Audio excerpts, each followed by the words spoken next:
el tiempo de la alabanza, cuando nos hablaba y nos hacía una invitación al arrepentimiento. Y yo decía, Dios, eres hermoso, porque cada día confirmas más tu palabra, y esa palabra es una invitación al arrepentimiento y a la permanencia. Amén. Así que vamos a Mateo capítulo 11, versículo 20. En el Evangelio de Mateo capítulo 11.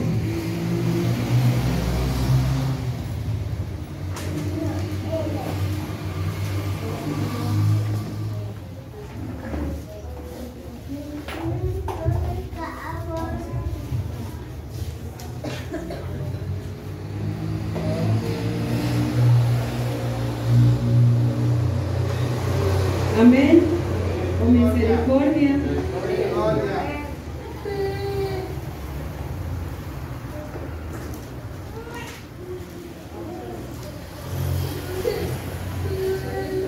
La versión que tengo es la nueva versión internacional, y voy a leer a favor de ustedes en el nombre del Padre, del Hijo y por la guía de su Santo Espíritu. Entonces comenzó Jesús a denunciar a las ciudades que había hecho la mayor parte de sus milagros, porque no se habían arrepentido. Ay de ti, Corazín, ay de ti, Betsaida, si se hubieran hecho en Tiro y en Sidón los milagros que se hicieron en medio de ustedes, ya hace tiempo que se habrían arrepentido con muchos lamentos. Pero les digo que en el día del juicio será más tolerable el castigo para Tiro y Sidón que para ustedes. Y tú, Capernaum, ¿acaso serás levantada hasta el cielo? No, sino que descenderás hasta el abismo. Si los milagros que se hicieron en ti se hubieran hecho en Sodoma, esta habría permanecido hasta el día de hoy. Pero te digo que en el día del juicio será más tolerable el castigo para Sodoma que para ti. Amén. Señor, te damos a ti la gloria. Seguimos clamando, mi Rey, para que sea obrando conforme a tu voluntad y sea entregada esta palabra conforme a, Señor, me lo has entregado. Y que se cumpla el propósito con el cual quieres entregarla en esta noche, en cada uno de nuestros corazones, mi Rey. Señor, porque hay una advertencia para cada uno de nosotros, pero cuando nos adviertes, mi Rey, como vienes haciéndolo, como ese papá que disciplina, es porque hay un amor por tus hijos. Señor, guíame en este tiempo, que lo pedimos en el nombre de tu Hijo Jesús. Amén. Bueno, ¿hay alguno acá que pueda decir que no ha conocido un milagro del Señor?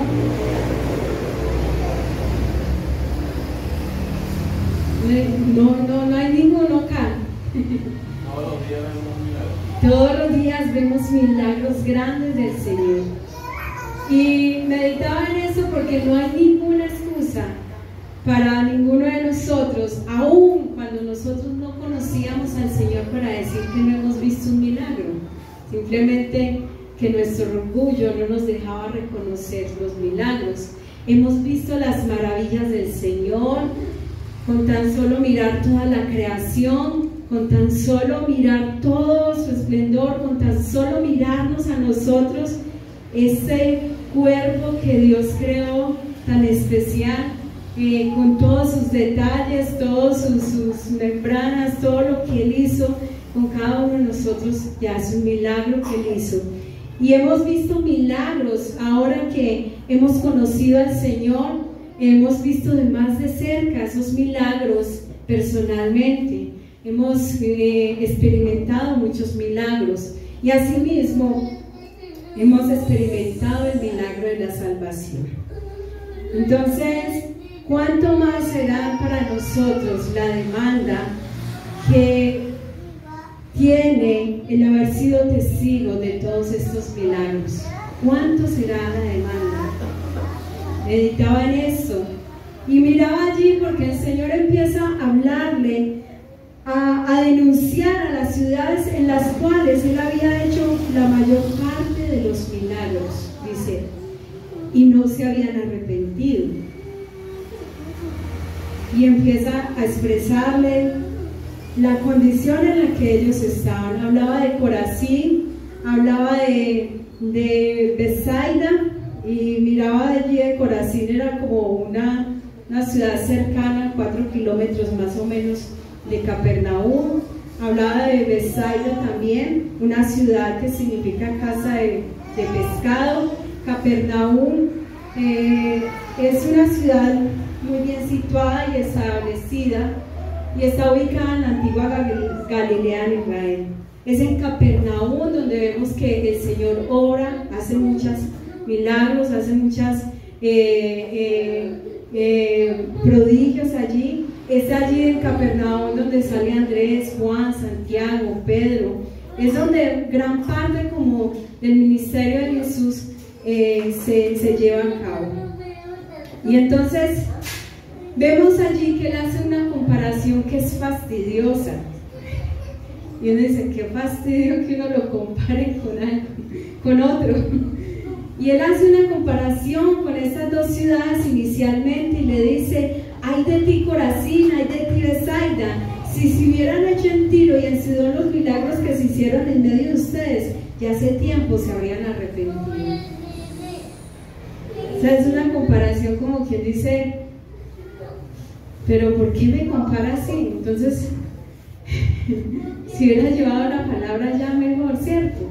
Pero eso ni pensarlo. O sea, el Señor lo que está diciendo, yo puse mi mirada en ustedes, pasé cerca de ustedes, hice los milagros, los prodigios, y cuando Él hacía esos milagros, esos prodigios, también Él hablaba, Él predicaba, Él llevaba, Él exhortaba. O sea, no se quedaba solo en milagros, sino que hablaba, compartía. Y sin embargo, ese corazón fue indiferente. Y los compara con ciudades que son totalmente paganas, que no tienen nada que ver con Israel, y donde muchas veces abundaba la idolatría. Y luego Jesús compara también, dice, y si le habla a Capernaum, ¿acaso serás levantada hasta el cielo? No, sino que descenderás hasta el abismo. Si los milagros que se hicieron en ti se hubieran hecho en Sodoma, aún peor la comparación. Sodoma había sido destruido por su situación y su idolatría, su sodomismo, su condición había sido destruido. Y dice, aún si en Sodoma se hubiera llevado esto, ellos hubieran permanecido. Y entonces esas comparaciones que nos tienen que sacudir muchas veces a nosotros. Y vemos entonces que el primero llama a unas al arrepentimiento, dice, si hubieran arrepentido. Y cuando dice Capernaum, dice, hubieran permanecido. Dos situaciones importantes en las que hace énfasis el Señor. Y allí hay algo que debemos de mirar. Jesús les denuncia porque aún viendo los milagros no se habían arrepentido y otros no habían permanecido. Y en la pregunta que les hacía al comienzo, ¿cuántos milagros han ocurrido en nuestras vidas? ¿Cuántos? Demasiados. Y yo le preguntaba al Señor, ¿por qué esa palabra? Porque pues uno dice, ¿por qué esa palabra? Y me recordaba el Señor, ¿cuánto nosotros dábamos testimonio en tiempo de pandemia? Fue como la época de la oleada de milagros, ¿cierto? Milagros financieros, milagros de sanidad. Uno se impactaba, uno quedaba impactado de cómo Dios nos sostenía, aún cómo sostuvo nuestra iglesia, cómo sostuvo este local, aún todos los prodigios que hizo el Señor en todo esto. Sin embargo, uno mira la respuesta de todo el pueblo, y no estoy diciendo de este lugar solamente, sino la respuesta del pueblo cristiano en general, cuando pudieron experimentar toda la obra del Señor haciendo milagro, milagro tras milagro. gente que fue sanada de una manera que decía, no, ese va para la UCI, de allá no sale. Y gente que decía, no, si el Señor me sana, yo voy, ¿cierto? De ese tamaño muchos decían. Pero es lo tremendo, porque entre más conocemos a Cristo, a través de sus obras, mayor es la demanda que cada día tenemos delante de Él. Por eso el Señor me llevaba allí en la carta a los Romanos, porque nosotros hemos visto, y les colocaba el ejemplo, hemos visto la creación y ya de entrada es un milagro. Y como lo decía allí en Romanos capítulo 1, del 19, dice, me explico, lo que se puede conocer acerca de Dios es evidente para ellos, pues Él mismo se lo ha revelado, porque desde la creación del mundo, las cualidades invisibles de Dios, es decir, su eterno poder y su naturaleza divina, perciben claramente a través de lo que Él creó, de modo que nadie tiene excusa. Nadie. Y uno queda como, no he visto milagro. Sí he visto milagro. He visto toda la creación. Y dice aquí, a pesar de haber conocido a Dios, no lo glorificaron como a Dios ni le dieron gracias, sino que se extraviaron en sus inútiles razonamientos y se les oscureció su insensato corazón.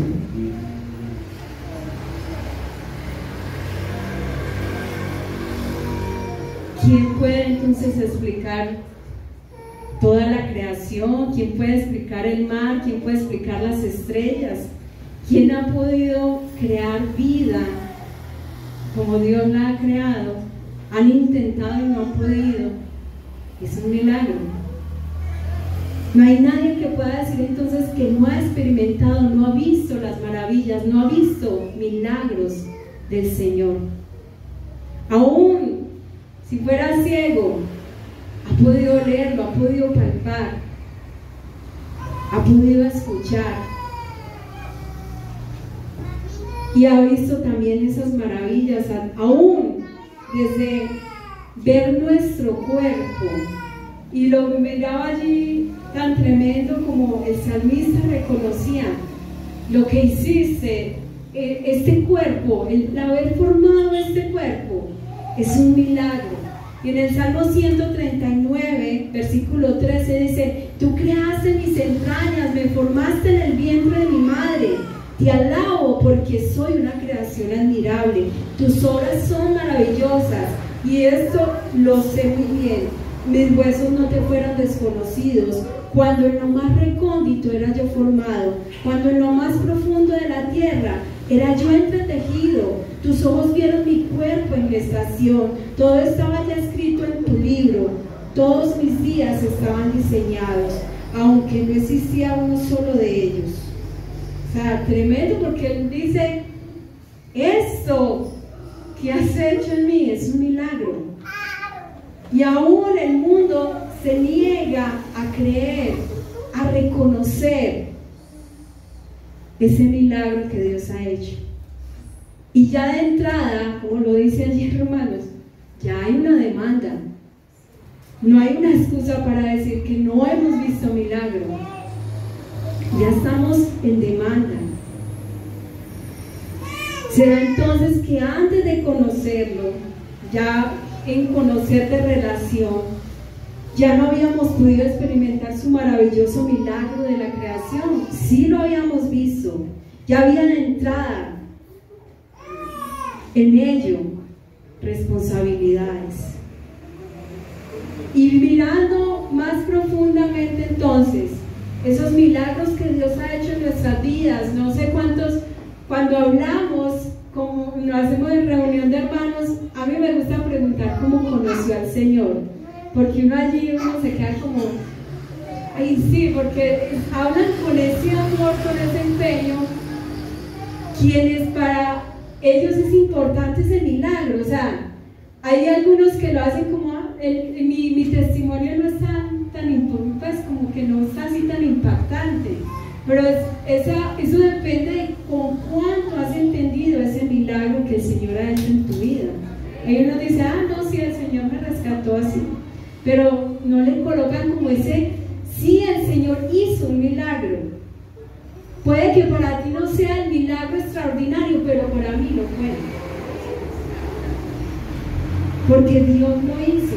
Yo vi su mano obrando. Para mí era imposible esto. Para mí era imposible que mi matrimonio fuera restaurado. Para mí era imposible que mi hijo fuera sanado. Y el Señor me llamó con esas cuerdas de amor de esta manera. Pero sin embargo muchas veces damos ese testimonio como, no, lo mío no fue tan impactante. Yo no fui por allá lo más profundo tampoco, no era tan exagerado. Y entonces lo contamos como que dice, sí, fue algo. Es donde no hemos entendido que el Señor hizo un milagro grande, grande. A veces esos milagros quedan en el cajón de los recuerdos. A veces vivimos una situación tan difícil que llegamos hasta hacer promesas y en esto también pensaba, porque recuerdo una persona que estuvo en el hospital muy delicado y decía, por favor ore por mí, y cuando yo salga de acá yo le prometo que yo voy a la iglesia, lo primero que voy a hacer. Y a mí me impacientaba eso, porque yo decía, ¿para qué hacemos promesas que sabemos que no vamos a cumplir? Solo porque estamos en esa situación. Porque se nos olvidó inmediatamente. Recuerdo que un día alguien le recordó esa promesa que le había hecho y lo primero que dijo fue, yo no voy allá donde hay tanta gente hipócrita. Entonces uno dice, tremendo. En situaciones difíciles pedimos el milagro y hacemos promesas a Dios, pero se nos olvidan cuando estamos bien. Ya es suficiente con la responsabilidad que acarrea el recibir el milagro, porque son responsabilidades. El Señor lo hace para nosotros gratuitamente, pero Él espera un corazón agradecido, y un corazón agradecido camina conforme a su voluntad, porque esos milagros tienen el propósito de glorificar el nombre de Dios. ¿Y cómo glorificamos el nombre de Dios? Caminando en obediencia. No basta solo con, sí, el Señor hizo este milagro. A ver, la evidencia de tu gratitud, a ver si realmente estás agradecido con ese milagro que el Señor hizo. Debe provocar en nosotros disponer nuestro corazón para aceptar a Cristo en nuestras vidas como Señor y Salvador. Debe llevarme entonces al arrepentimiento genuino, llevarme a permanecer en Cristo. Nosotros hemos sido afectados por una naturaleza pecaminosa, y en esa naturaleza pecaminosa hay la tendencia a la incredulidad, y necesitamos muchas veces ver para creer. Y el Señor obró esos milagros.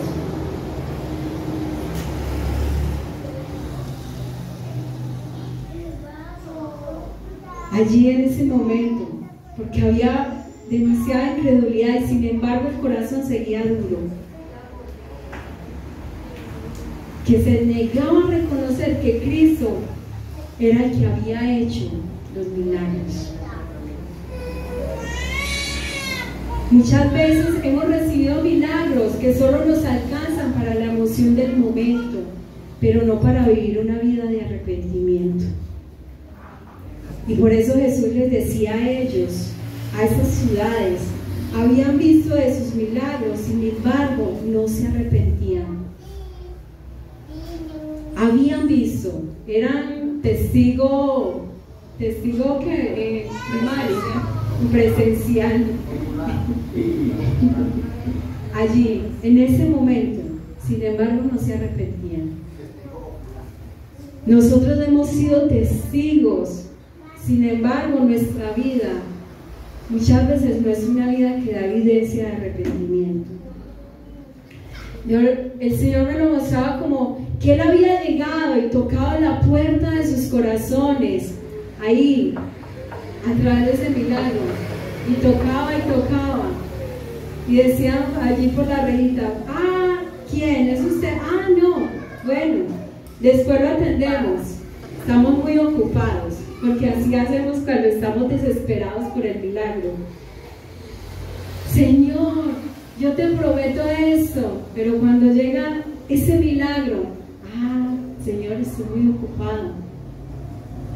Y entonces como que cerramos la puerta. Otro día te abro la puerta, otro día te la abro. Así que el Señor nos dice: ay de ustedes, ay de nosotros, ay, ay, ay, no hay excusa. Antes, ahora menos, porque el Señor ha tocado la puerta. Él no pasó de largo. Cuando Él toca y hace ese milagro, deja su huella, su marca registrada allí. Por acá pasó Cristo. Por acá pasó Cristo. ¿Y tú qué hiciste? ¿Te emocionaste solo en ese momento? Fue la emoción del momento, pero no te alcanzó para arrepentirte. Porque escogemos el milagro, pero esquivamos la responsabilidad de escuchar el mensaje de la palabra de Dios, que nos debe llevar al arrepentimiento. Amén. Amén. ¿Cómo lo glorificamos a Él? Con una vida de obediencia. Y hemos visto esos milagros de la creación, hemos visto los milagros que el Señor ha hecho personales en cada uno de nosotros. Ahora sí que hay una demanda mayor para nosotros que hemos experimentado el milagro mayor, el milagro de salvación. ¿Cuántos están convencidos de haber recibido ese milagro? Amén. Amén. ¿Cuántos éramos muchas veces indiferentes con el pecado? Eso era lo normal del día a día. Eso era lo cotidiano, ¿cierto? No había un dolor, no había un cuidado por llevar una vida de santidad. Vivíamos indiferentes. ¿Quién hizo ese milagro en nosotros? El Señor. Cuando lo aceptamos. Amén. Eso solo lo hace nuestro Salvador. Nosotros estábamos imposibilitados, como ahora cantábamos, imposibilitados para salvarnos por sí solitos, imposibilitados para por sí mismos reconocer que estábamos en condición de pecado, estábamos dentro de una normalidad. Sin embargo, Cristo se presentó allí por nosotros. Como dice la canción, mi lugar era la cruz, pero la tomaste tú. Es tremendo ese milagro. ¿Has pensado que el lugar que nos correspondía era la cruz para nosotros? Sin embargo, Cristo lo tomó. Sin embargo, Cristo tomó ese lugar. Pero ay de nosotros, porque el Señor me llevaba allí a Romanos capítulo 2, a partir del versículo 17. Y sé que esta palabra he estado compartiéndola en los ayunos, y es donde el Señor ha estado llevando a compartir a través de esta carta, los romanos. Pero Él me llevaba a mirar esa parte de judío, me decía, léelas como cristianos. Dice, ahora bien, tú que te llevas el nombre de cristiano, que dependes de la palabra de Dios y te jactas de tu relación con Dios, que conoces su voluntad y sabes discernir lo que es mejor porque eres instruido por la palabra de Dios, que estás convencido de ser guía de los ciegos y luz de los que están en la oscuridad, instructor de los ignorantes, maestro de los sencillos, pues tienes en la ley la cena misma del conocimiento y la verdad. En fin, tú que enseñas a otros, no te enseñas a ti mismo. Tú que predicas contra el robo, robas. Tú que dices que no se debe cometer adulterio, adulteras. Tú que aborreces a los ídolos, robas en sus templos. Tú que te jactas de la palabra de Dios, deshonras a Dios quebrantando la palabra de Dios. Así está escrito: por causa de ustedes se blasfema el nombre de Dios entre los gentiles. ¿Cómo queda cuando nosotros la tomamos? Cuando nos dice: tú que te llamas cristiano, tú que te llamas cristiano y que te jactas de conocer toda la palabra de Dios, ¿cómo quedamos nosotros? De ay, ay, ay.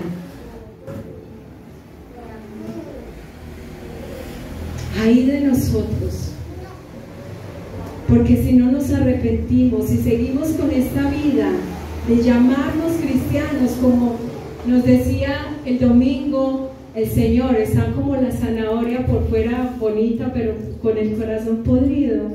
Yo decía, ay, qué feo es. A mí no me gustó, pero no me tenía que gustar, me tenía que confrontar. Y es lo que el Señor nos dice: ay de ustedes que se llaman cristianos, ay de nosotros llamándonos cristianos, pero no estamos viviendo la palabra de Dios. Ay de nosotros que nos llamamos cristianos y que decimos ser luz para los otros, pero no estamos instruyendo correctamente, porque ni siquiera nos estamos enseñando a nosotros mismos, ni siquiera estamos viviendo esta palabra, su palabra.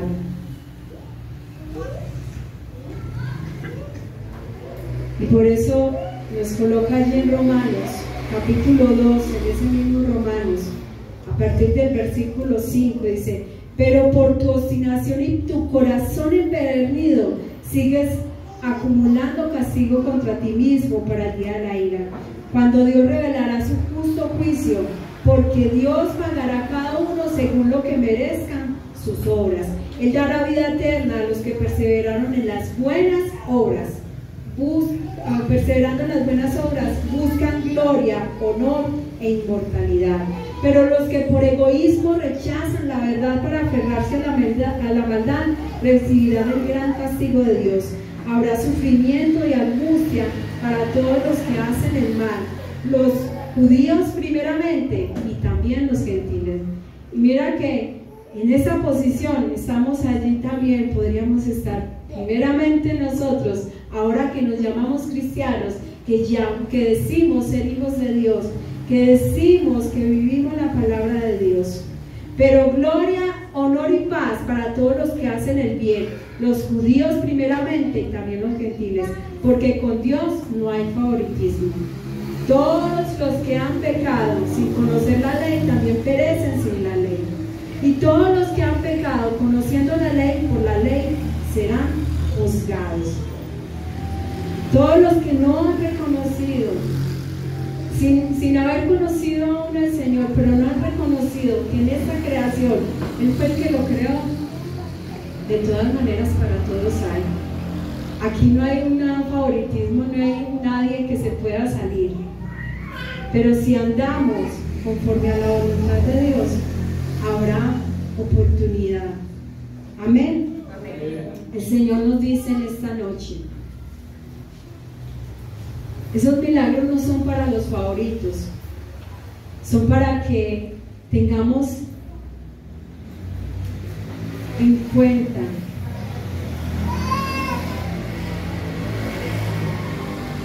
que lo hace para todos. Amén. Para que lo reconozcamos, para que ya no tengamos excusa. Ay de nosotros si al tener tanto conocimiento, si cada día experimentamos sus nuevas misericordias, pero somos olvidadizos y nuestro corazón es desagradecido, porque Dios lo muestra allí. Dios juzgará los secretos de cada persona, como lo dice allí en Romanos, capítulo 2, versículo 16. Tenemos la responsabilidad de hablar, testificar de cada milagro, pero tenemos también la responsabilidad de vivir como quien lleva una vida de gratitud y obediencia a Dios por cada uno de esos milagros. Amén. Amén. Así que vamos a orar, mis hermanos. Señor, a ti te damos toda la gloria. Gracias. Gracias, mi Rey.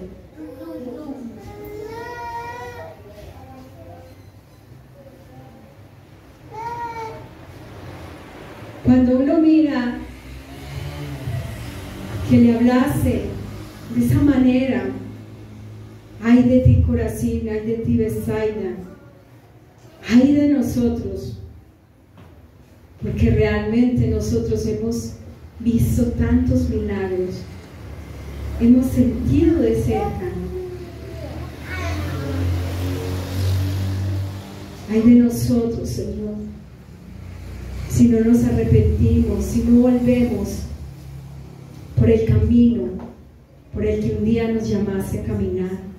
Y como hoy, Señor, nos hablabas, ay de nosotros si volvemos a ese lodo, como el cerdo vuelve al lodo.